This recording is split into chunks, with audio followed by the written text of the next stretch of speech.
There's a very simple way to see who someone really is. Not in what they say, not in what they show off, but in how they treat a person they believe can do absolutely nothing for them. I've seen that pattern repeat itself so many times, it stopped being a coincidence. It became a rule. The people who look at a quiet old man, dressed simply, and see nothing worth respecting, are almost always the ones about to make the biggest mistake of their lives. And that quiet old man is me. My name is Theodore Whitmore. Most people call me Teddy. I'm 67 years old, and I live on a quiet, tree-lined street in the Beverly neighborhood of Chicago, in a modest brick bungalow I bought back in 1992, when the oak trees out front were still young enough to bend in the wind. I drive a 2004 Mercury Grand Marquis, dark green, or what used to be dark green, before about 20 winters of Chicago salt and sun had their way with her. The paint is faded on the hood. The driver's side door makes a sound like an old man clearing his throat when you open it. The radio only picks up AM stations, and even those come in like they're embarrassed to be heard. My daughter Camille. She has been begging me to trade that car in for something newer for about 4 years now. I just smile at her and tell her that old Marquis and I have an understanding. We don't ask too much of each other, and we get along just fine. I wear clean clothes. Simple button-downs from Sears, back when Sears still existed. Work pants. A pair of brown leather shoes I've had resoled 3 times because a good shoe doesn't need replacing, it just needs maintaining. And you know what? I think that's something a lot of people have forgotten in this country. That taking care of what you have is its own kind of wealth. Anyway, my neighbor, a retired Chicago firefighter named Donnie O'Shaughnessy, leaned over my picket fence one Saturday afternoon last summer while I was trimming my hedges, and he said to me, "Teddy, you're the most regular guy on this whole block, and somehow I always get the feeling you know something the rest of us don't." I laughed. I told him he'd been watching too many mystery novels come to life. We talked about the Cubs for about half an hour, which in Chicago is basically a form of prayer, and then I went back inside. Now here's what Donnie doesn't know, and what the folks at St. Margaret's Parish on Sunday morning don't know, and what the young salesman at the Ford dealership on Western Avenue didn't know last spring when he tried to upgrade me to a brand new Explorer, and I politely told him the Marquis still had plenty of miles in her. I own Meridian Capital Holdings, commercial real estate across 12 states, a private equity arm, a regional media company with 3 newspapers and 2 radio stations, ownership stakes in manufacturing, logistics, and agricultural technology, all of it structured through a web of shell companies and trusts, so intricate that my name doesn't appear on any public filing you could find with a Google search. No magazine covers, no Forbes list, no charity galas with my face on a banner. I built it that way on purpose. 42 years of showing up at 5 in the morning and going to bed past midnight. 42 years of learning that the quietest decisions are almost always the best ones. Meridian Capital is worth $2.8 billion. And I drive a car with a cracked taillight cover held together with a piece of clear packing tape that I put on there 3 winters ago, and I have never, not for one single second, wished I were doing it differently. And listen, I want to stop right here for a second, because I think this is important. I think in America today we've gotten so used to people announcing themselves, showing off, posting every single thing they own on the internet, that we've forgotten there's a whole generation of men and women quietly building things, quietly taking care of their families, quietly being the backbone of their communities, and nobody's clapping for them. Nobody's putting them on podcasts, but they're the reason this country still works. And if you grew up knowing somebody like that, a grandfather, an uncle, a neighbor, I hope you call them today, because those kinds of people are getting rarer every year. Now, let me tell you about my daughter. Camille Whitmore is 33 years old, and she is, without any exaggeration, the best thing I ever did in my entire life. She's smarter than I ever was, kinder than her mother. Elena passed 9 years ago from pancreatic cancer. God rest her beautiful soul. Camille has her mother's eyes, that same deep hazel color that turns almost gold in late afternoon sunlight. When Camille was 6 years old, She marched into my home office one Sunday evening and presented me with a hand-drawn pie chart explaining why she deserved to get a puppy, complete with arguments about responsibility, companionship, and what she called the emotional development benefits for an only child. I sat there staring at this 6-year-old with her crayon pie chart, and I thought to myself, this child is going to be something one day. I was right. What I was not ready for was who she was going to marry. 3 years ago, Camille brought home a man named Preston Vance, and I want to be fair to Preston. I really do. I've lived long enough to know that first impressions can lie, and that a father's instincts about the man his daughter loves can be more about the father than the man. So let me describe Preston as charitably as I can. Preston Vance is the kind of man who tells you what prep school he went to within the first 10 minutes of meeting you, even when nobody asked. He's 37 years old, tall, good-looking in that very deliberate way that men who spend a lot of time at the gym and even more time looking at themselves in the mirror tend to be. He wears Italian suits that fit a little too tight across the shoulders, because the fit is the point. He wears a watch that costs more than my first house did.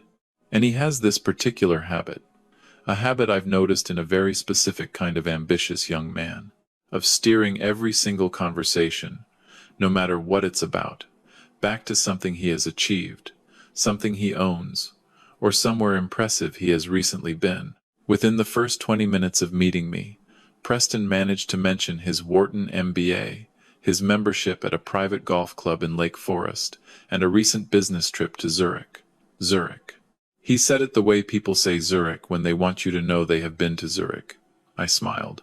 I said, "Well, that sounds like a mighty fine trip, son." I filed it away. You know, if I'm being honest with you, I think a lot of us have met a Preston Vance in our lives. Maybe it's a coworker. Maybe it's somebody's husband at a family wedding. Maybe it's the guy who sat behind you at a conference and told you 6 times what firm he works for. And I think the mistake we make is assuming those men are just annoying. They're not just annoying, they're telling you something important about themselves. They're telling you what they're afraid of. And Preston was afraid of being invisible. So he made sure everyone in every room knew exactly who he was, or who he wanted to be. 6 months after meeting my daughter, Preston Vance was appointed Chief Executive Officer of Halverson Freight Solutions, a mid-sized trucking and logistics company based out of the Kansas City area with 387 employees. Now, here's where the story gets very, very interesting. And I need you to stay with me, because this is the part nobody ever sees coming. Halverson Freight Solutions is one of Meridian Capital's subsidiaries, a good, honest company. Real trucks, real drivers, real contracts with major food distributors and retailers across the Midwest. Preston got that CEO job through what looked from every angle like a completely standard executive search, a reputable headhunting firm in Dallas. 4 rounds of interviews, background checks, reference calls, board approval, compensation negotiations. All of it clean, all of it textbook. What Preston Vance did not know, what he still does not know to this very day, is that I personally controlled every single stage of that process from beginning to end. I reviewed his interview recordings through a private arrangement with the search firm. I spoke with 3 of his former colleagues myself, under a different name and a different pretense. I read every single evaluation the board submitted. I personally approved his salary, his equity grant, and his signing bonus, and then I went home. I changed into my flannel shirt and my old work pants. I planted 2 new rose bushes along the back fence. I made myself a grilled cheese sandwich and watched the evening news. Preston sent me a text message that night.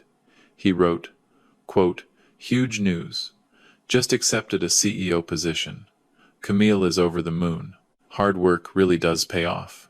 I replied, "Congratulations, son. Very happy for you." Then I put my phone down and I went to bed. Now, if I were sitting in your living room right now, I'd want to say this directly to you. I want to be honest. In the beginning, I really did want Preston to succeed. I did. Because if he succeeded, my daughter was happy. And a father. A real father. He doesn't care about being right. He cares about his child being loved. So I gave Preston every chance. Every single one. I watched him. I waited. I hoped. Preston did not disappoint me because he failed at the job. Preston disappointed me because of who he slowly revealed himself to be. It started small. It always starts small, doesn't it? It was a 4th of July backyard gathering at Camille and Preston's place up in Lincoln Park, and Preston had invited some of his Halverson colleagues. A young executive vice president with too much cologne asked me what I did for a living. Before I could even open my mouth, Preston jumped in and said, and I quote exactly, "Oh, he's retired. Camille's dad was in something back in the day. Enjoy the burgers, Mr. Whitmore." And just like that, I was dismissed. Shuffled along like somebody who had accidentally wandered into a conversation that wasn't meant for him. I smiled. I walked over to the picnic table. I helped Camille's friend serve potato salad. I filed it away. And I'll tell you something. If you've ever been in that position, where somebody speaks for you in a room full of strangers and cuts you down to about half your actual size without even realizing they did it, you know exactly the feeling I'm describing. It's not anger. It's something quieter than anger. It's the feeling of watching somebody tell the world who you are and having to decide in that moment whether correcting them is worth what the correction will cost. Most of the time, it isn't. But the specific moment that changed everything, happened about 5 months ago, on a Wednesday afternoon in early November. I had stopped by the Halverson corporate office in downtown Kansas City on a trip I'd planned through one of my holding company representatives to review some internal matters quietly. Nobody at Halverson knew I was in the building. I was, as always, unremarkable. An older man in a gray windbreaker and clean khakis, walking the hallways like maybe I was somebody's uncle visiting for a meeting. Nobody looked at me twice. And as I was walking past a small conference room near the executive suite, the door was cracked open about 6 inches.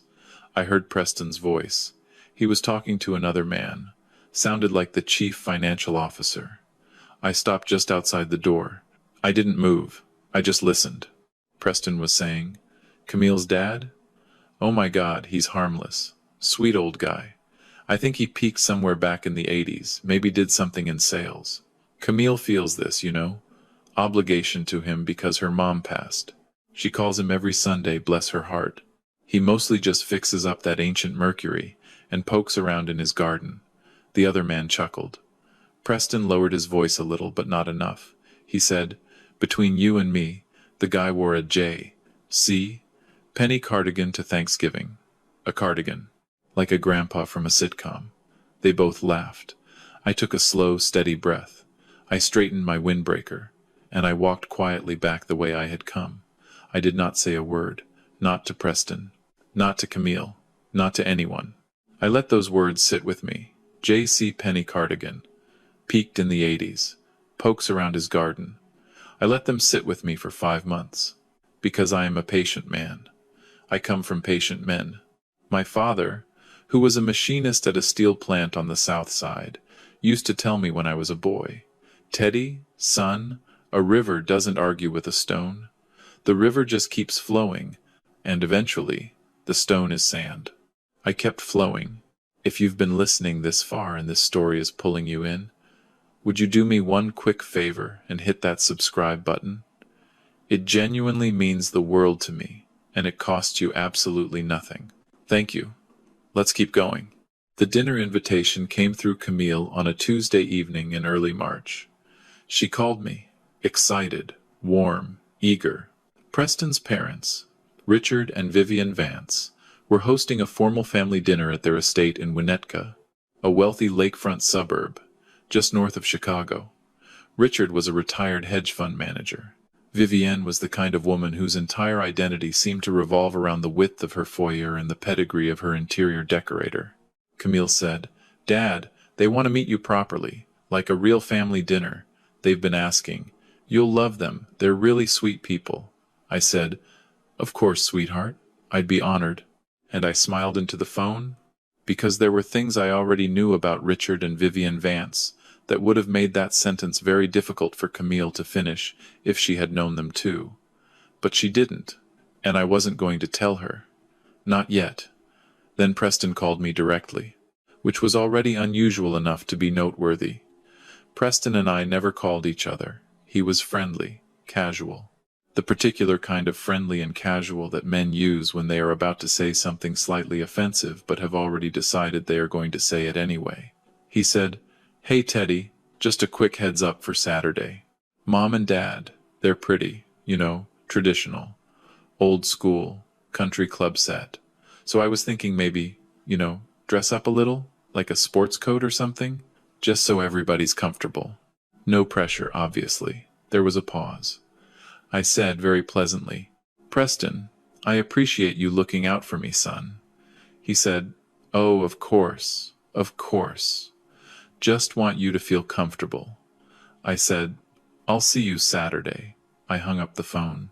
I walked over to the hallway mirror, and I looked at my own reflection for a long, quiet moment, and I thought about my father. I thought about the fact that he wore his Sunday suit exactly 3 times a year. Easter, Christmas Eve, and any funeral that required his presence. The rest of the time he wore work clothes. Honest work clothes.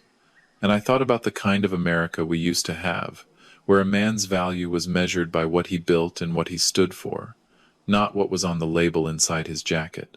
Then I walked into my bedroom. I opened my closet, and I walked past the charcoal 3-piece suit hanging at the very back, the one I wore when Meridian closed its largest acquisition in 2009, past the navy wool suit, past the custom pinstripe from a tailor in London that I had gotten 16 years ago and never worn more than a handful of times. I walked past all of it, and I pulled out my simplest outfit, clean navy chinos, a pressed white Oxford shirt, my dark brown leather shoes, and my favorite J.C. Penney cardigan, the color of old oatmeal. I laid it all out for Saturday, and then I walked out to the driveway in the late evening light, and I patted the roof of the marquee twice, the way you pat the shoulder of an old friend before a long road trip. I said quietly, "We're going to a dinner, old girl. Dress code is humble." Because here's what Preston Vance did not understand. Here's what Richard and Vivian Vance did not understand. Here's what nobody in that dining room on Saturday night was going to understand, until it was much too late. I wasn't dressing down because I had nothing better. I was dressing down because I wanted to see exactly who those people were when they believed nothing was at stake. And I had a very quiet, very certain, 42-year-old feeling in my chest that told me they were about to show me everything. Saturday was coming. And so was I. And listen, if you've ever been in a situation where somebody underestimated you and you had to decide how to respond, you already know the feeling I'm talking about. Most of us get angry. Most of us try to prove them wrong. But the older I get, the more I realize that the most powerful response in the world is no response at all. Let them keep underestimating. Let them keep talking. Let them keep walking right toward the truth, because the truth has its own timing, and you don't have to rush it. Saturday arrived the way all important days arrive, quietly, without drama, like it didn't know what was about to happen. I woke up at 5:30 in the morning, like I have every morning for the last 40 years, made my coffee, black, 2 scoops, from an old percolator that belonged to my father, sat at my kitchen table, looking out over the small backyard garden, where Elena and I had planted tulips together. The first spring we moved into that house. I was calm. I am always calm. Calmness, real calmness, is the single most underestimated weapon a man can carry into any room in America today. I got dressed slowly. The navy chinos, the white Oxford, the oatmeal cardigan, the brown shoes I'd had resold at a cobbler on 95th Street 3 winters ago.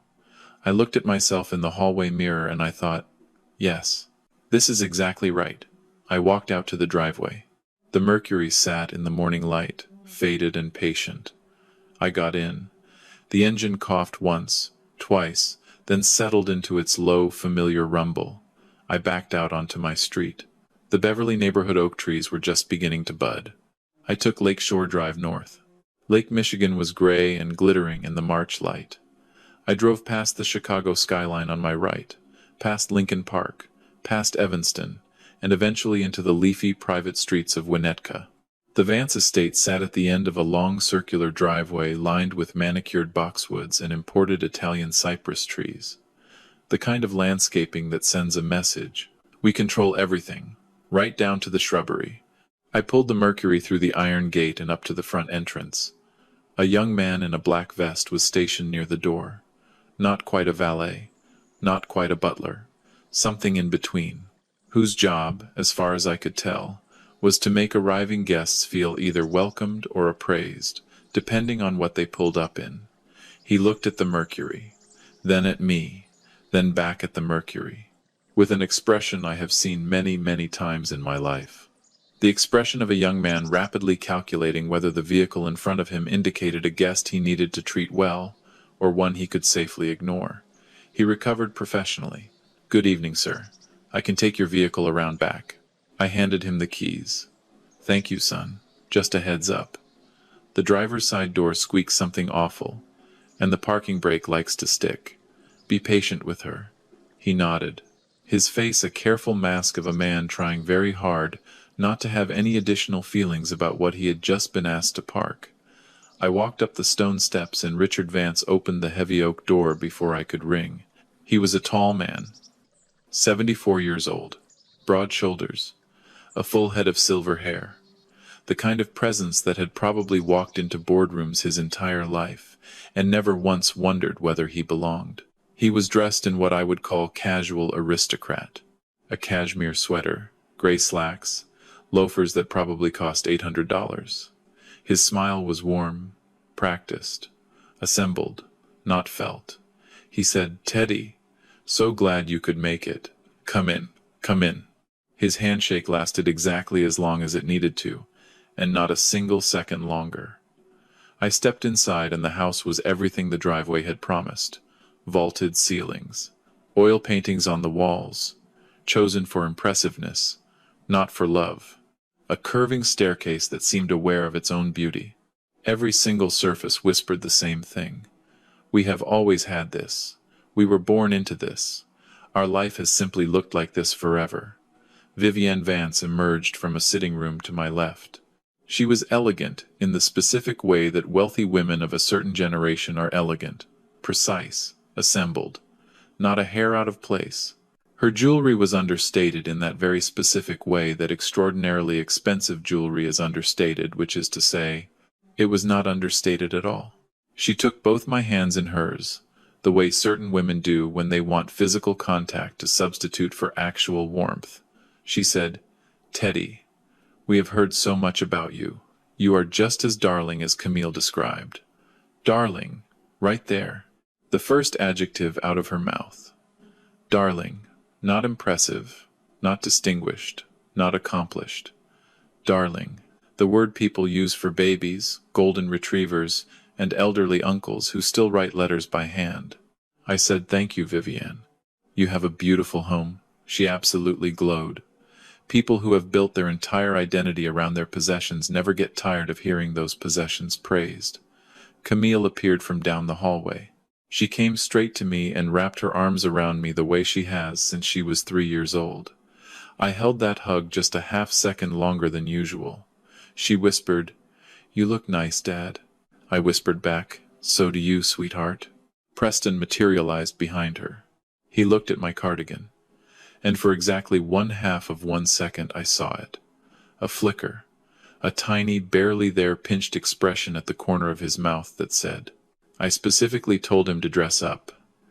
And then the recovery smile, the professional grin, the CEO grin. He clapped me on the shoulder. "Teddy, glad you made it. Come on in.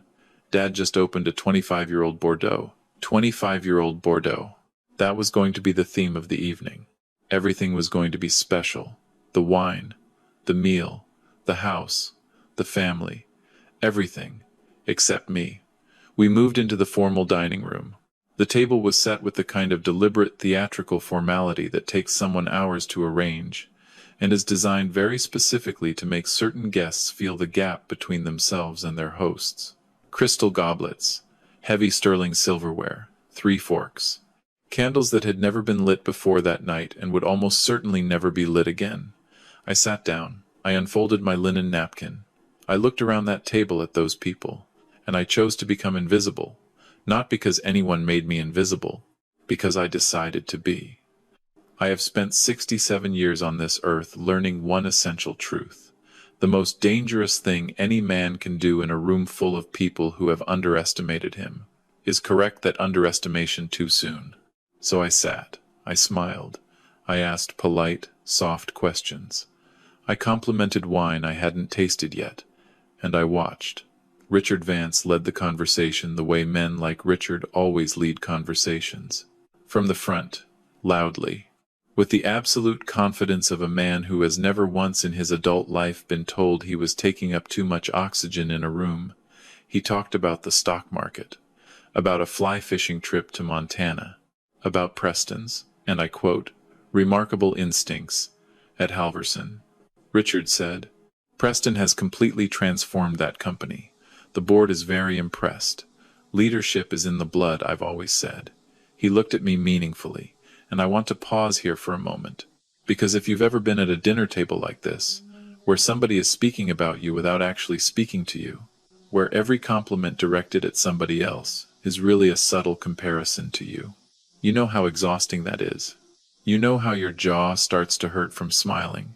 You know how the candlelight starts to feel a little too bright, and you know exactly how much you want to just get up and leave.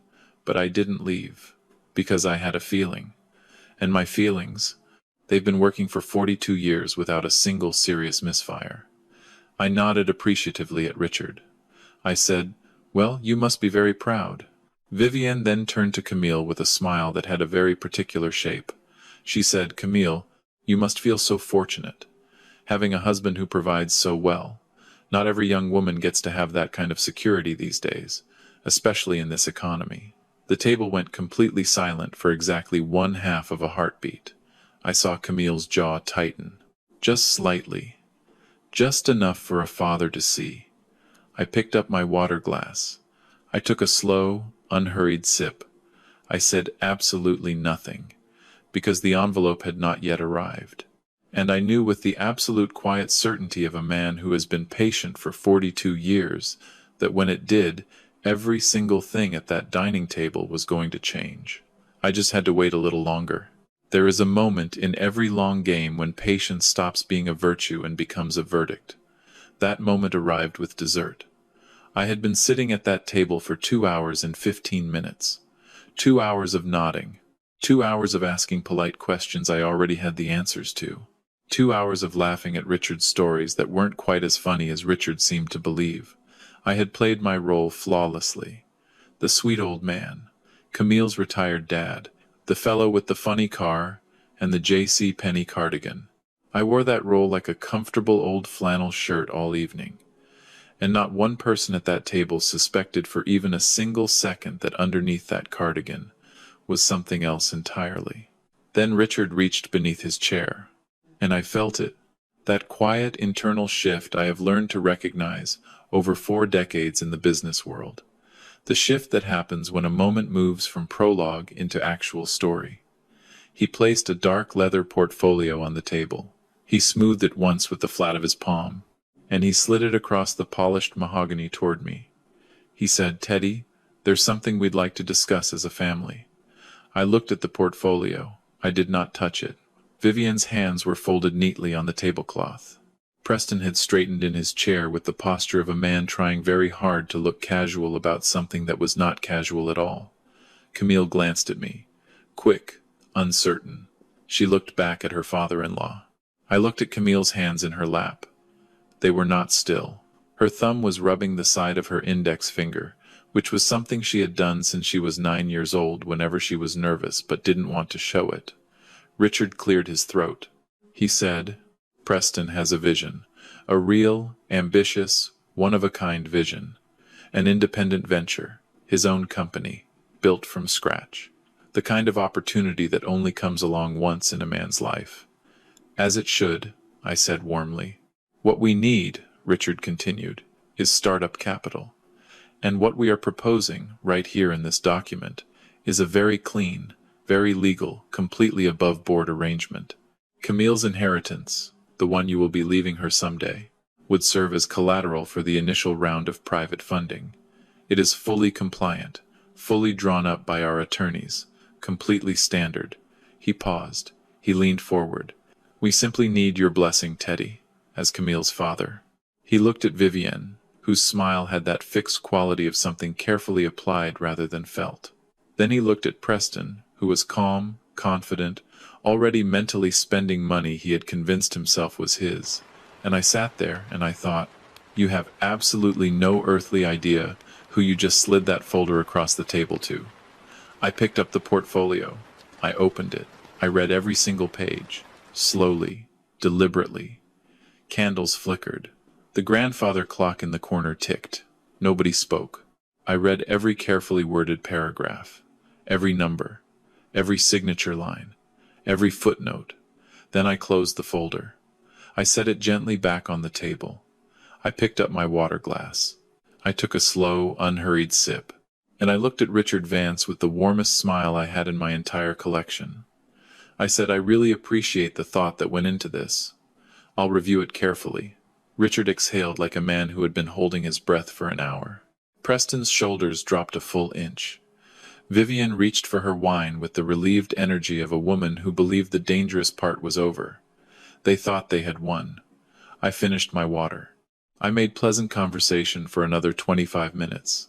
I thanked Vivienne for a magnificent dinner. I complimented the lamb.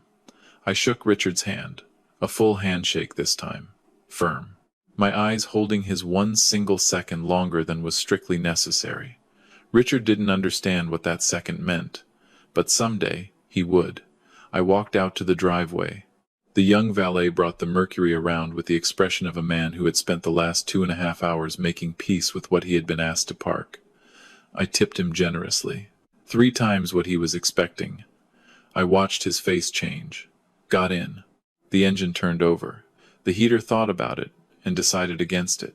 I pulled out of the Vance estate and I drove south on Sheridan Road, and then onto Lakeshore Drive, past the quiet dark water of Lake Michigan, past the skyline of downtown Chicago lit up like a constellation you could almost touch, and I was so calm it probably would have frightened anybody who knew what I was about to do. I said nothing for 15 days. Not one word, not one visible ripple. I went to 8 o'clock Mass at St. Margaret's. I had coffee with Donnie O'Shaughnessy on Wednesday. I drove to the grocery store on 103rd Street. I fixed a loose hinge on my kitchen cabinet. On day 4, Preston texted me. He wrote, "Hey Teddy, just checking in. Hope you got a chance to look at the proposal. Really exciting stuff. Big things coming." I waited 4 hours. Then I typed, "Still reviewing, son. These things take time." He sent back a thumbs up emoji. I put my phone down. I made a phone call, not to Preston, not to Richard, to 3 very specific people. The senior members of the Halverson Freight Solutions Board of Directors. Men who had known me for 15 years. Men who understood with absolute clarity that when I called them directly, from my personal line, it was not a social call. I said, run a full audit, standard cycle, full scope, begin immediately. I hung up. I went back to my garden. Because here is what I knew that Preston Vance did not know. Here is what Richard and Vivienne Vance, sitting in their Winnetka estate toasting each other over that 25-year-old Bordeaux, did not know. I had personally written Preston's employment contract. Every single clause, every single line, including one particular clause buried deep in Section 14, Paragraph 3. A non-compete and fiduciary duty provision that Preston had signed 3 years ago without reading it nearly carefully enough. A clause I had originally drafted 16 years before Preston Vance ever walked into my daughter's life. A clause I had drafted specifically for men who someday might convince themselves that they were smarter than the room they were standing in. I had been patient for 16 years. I could be patient for 15 more days. Now, if I can just step out of the story for a moment and talk to you directly, I want to tell you something. If you are ever in a situation where somebody disrespects you, betrays you, or takes you for a fool, I want you to hear this. Hunger is loud, but precision is quiet. The world will tell you to confront, to explode, to react, but the truly powerful response is to be so calm, so measured, so prepared, that when the moment finally comes, there is nothing to argue about. There is only the truth laid flat on the table, impossible to deny. Patience is not weakness. Patience is accuracy. What the audit uncovered took 11 days to fully document, and when the final report landed on my desk on a Friday morning, I sat with it for a long time. Not because I was surprised. I was not surprised. I sat with it because I needed to be certain, completely, absolutely, 100% certain, before I did what came next. Preston Vance had been constructing his so-called independent venture for 8 months, on company time, using company laptops, using Halverson's internal client databases, pulling Halverson's top drivers and dispatch managers into a quiet side network that he had been assembling to form a directly competing logistics startup. He had met with investors at restaurants he expensed to Halverson. He had used Halverson's email servers to communicate with lawyers in Delaware to form a shell LLC. He had, in every conceivable way, violated the very specific clause he had signed in year 1. All of it was documented. Every single meeting, every email, every expense report, every phone call logged through the company system. Every single piece of it sitting in a manila folder on my desk that Thursday morning when I put on the charcoal 3-piece suit from the very back of my closet. The suit Preston Vance had never seen me wear. I got into the Mercury. I drove the 490 miles down I-55 and I-70 to Kansas City myself, stopping for gas twice and for a tuna sandwich at a truck stop outside Springfield. I wanted the drive. I needed it. I arrived at Halverson's corporate headquarters on Friday morning at 9:45. I parked the Mercury in the reserved space right in front of the building, the one with the small brass placard that read Meridian Capital Holdings Reserved. The one Preston Vance had walked past 3 times a week for 3 years, without ever once asking whose name was attached to it. I walked inside. I took the elevator up to the 11th floor boardroom. I sat down at the head of the conference table. Board members to my left, my outside legal counsel, and 2 of my senior attorneys to my right. The audit folder closed in front of me. Preston was scheduled to arrive in 12 minutes for what he believed was a routine quarterly review. I straightened my tie. I waited. The door opened. Preston walked in carrying his usual confidence like a jacket tailored to his shoulders. Easy, fluid, natural.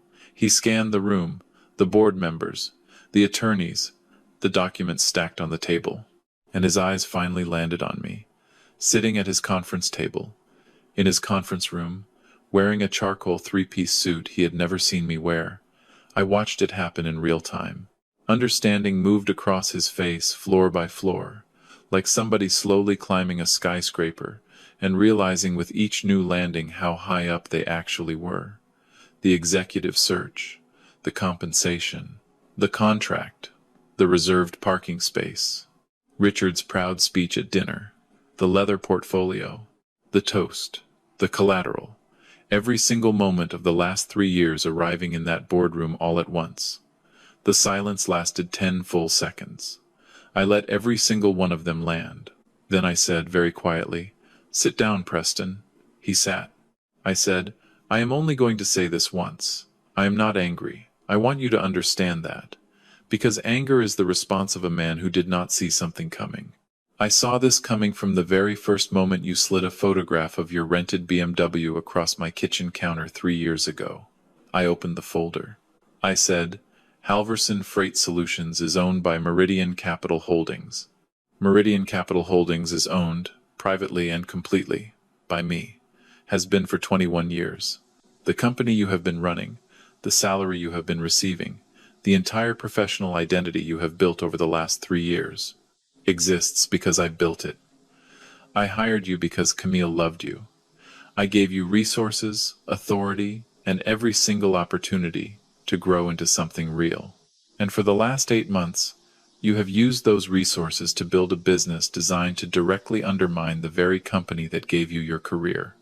I closed the folder. I said, "The clause in Section 14 of your employment contract covers every single finding in this audit. My legal team is fully prepared to pursue this matter to the maximum extent available under Missouri and Illinois law if necessary. Every trace of confidence in Preston's face was gone. He looked, suddenly and for the very first time since I had known him, very young, very small, very far away from Zurich. I said, "However, I am not interested in destroying you. I am interested in clarity. So here is what happens. You resign today. Quietly, professionally, effective immediately. Your reputation stays intact. This stays between these walls. Or, we proceed through the courts, and every single page in this folder becomes part of a very public, very permanent record." He looked at the board. Neutral. He looked at my attorneys. Neutral. He looked back at me, and in his eyes I saw something I had not expected. Not anger, not defiance, not excuse-making. Shame, real shame, the deep kind. The kind that only arrives when a man finally sees himself exactly as he is, and realizes he has been a stranger to himself for a very long time. He said quietly, "I'll resign." Like the words cost him a price he was only beginning to understand. I said, "Good." I stood. I buttoned my suit jacket. I picked up the folder, and at the doorway, I paused. I turned around. I said, "One more thing. The proposal your father made at dinner, the one using Camille's inheritance as collateral. I let it sit there. Exactly one heartbeat. My attorneys transferred Camille's inheritance this morning into a personal, irrevocable trust in her name alone, requiring her signature and hers only to access, modify, or collateralize. Your father's proposal is now a document about money that no longer exists where he believed it existed. Please tell your parents I said thank you for dinner. The lamb was truly excellent. I drove the Mercury home. 490 miles back up. I 70, and I 55. The engine complained the way it always complains. The heater came on halfway through Illinois, and then went back to sleep. The cracked taillight cover caught the late afternoon sun as I turned off the Dan Ryan and headed west toward Beverly. I pulled into my driveway just as the streetlights were coming on. I sat in the Mercury for a long moment. 31 years of being a man nobody looked at twice. 31 years of knowing exactly who I was the entire time. I patted the dashboard once. I whispered, "Good girl." I went inside. I called my daughter. Camille arrived 20 minutes later. She let herself in through the back door the way she had since she was a teenager. She found me at the kitchen table, 2 cups of Earl Grey already poured. She sat down across from me. She looked at my face the way she has looked at my face since she was 4 years old. Like a map she knew better than anyone else in the world, I told her. Everything. From the very beginning. The company. The structure. The Halverson appointment. The contract clause I had written 16 years ago. The conference room.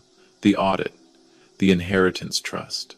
Every single piece of it, laid out quietly on the kitchen table between us like puzzle pieces finally assembled. When I finished, Camille did not speak for a very long time. She just looked at me. Then she asked the question I had been carrying the answer to for over 30 years. She said, "Dad, why didn't you ever tell me?" I looked down at my tea. I looked out at the dark garden where Elena and I had planted tulips 31 years ago. I looked back at my daughter, at her mother's eyes, at the laugh that takes over a room, at the 6-year-old with the crayon pie chart. And I said, "Because I wanted you to choose your life. I didn't want you to have it chosen for you by what I owned. I wanted you to look at me and see your father, not a company, not a bank account. Your father." She started to cry. I held her hand across the kitchen table, and I let her. And I thought about Richard Vance, sitting very still in that estate in Winnetka. I thought about Vivian slowly setting down her wineglass when Preston finally told them what had happened. I thought about Preston, somewhere, trying to find the words to explain to his parents how the quiet old man in the oatmeal cardigan turned out to be the one single person in that entire dining room they should never, not for one single second, have underestimated. I thought about all of it, and then I let it go, because the only thing on this earth that mattered to me was sitting across that kitchen table, hands wrapped around a warm cup of tea, eyes wet, smiling through it. My daughter, the finest thing I have ever built. And listen, if you are still here with me, I want to leave you with this. In America today, we are surrounded by noise, by people announcing themselves, by people posting their accomplishments, by people demanding to be seen.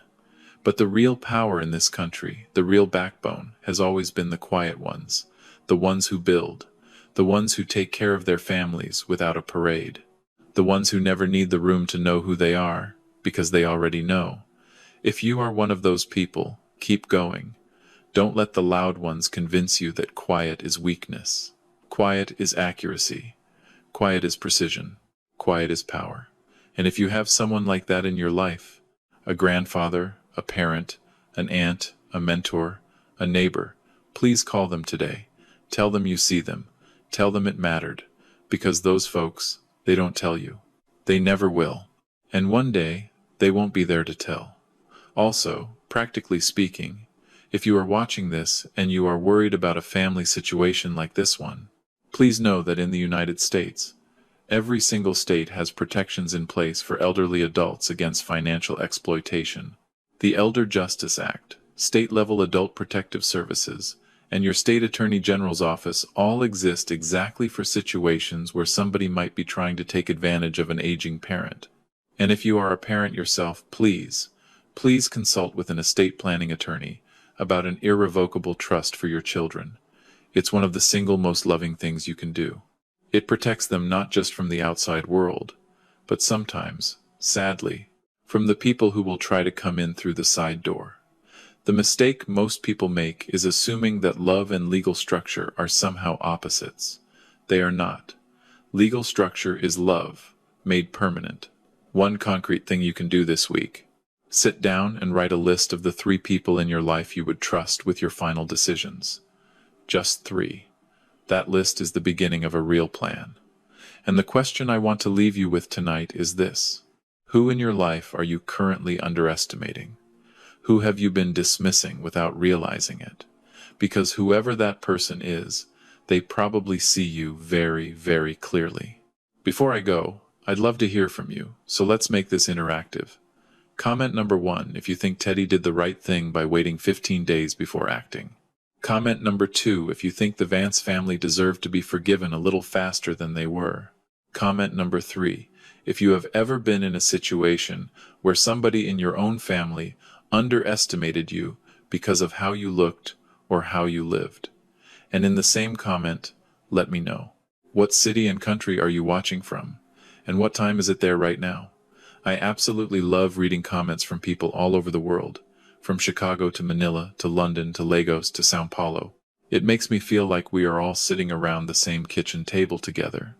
Quick disclaimer, friends. This is a fictional story inspired by common family dynamics, but 100% rewritten by me here in Chicago to avoid any reused content. The characters, names, and specific details are entirely original. If you enjoyed this story, please hit that like button, subscribe to the channel, and ring the bell for notifications so you never miss another one of these real, raw, family-centered stories. Some men don't look powerful, they simply are. And the ones who underestimate them, they always find out. Thank you for listening. I'll see you at the next kitchen table.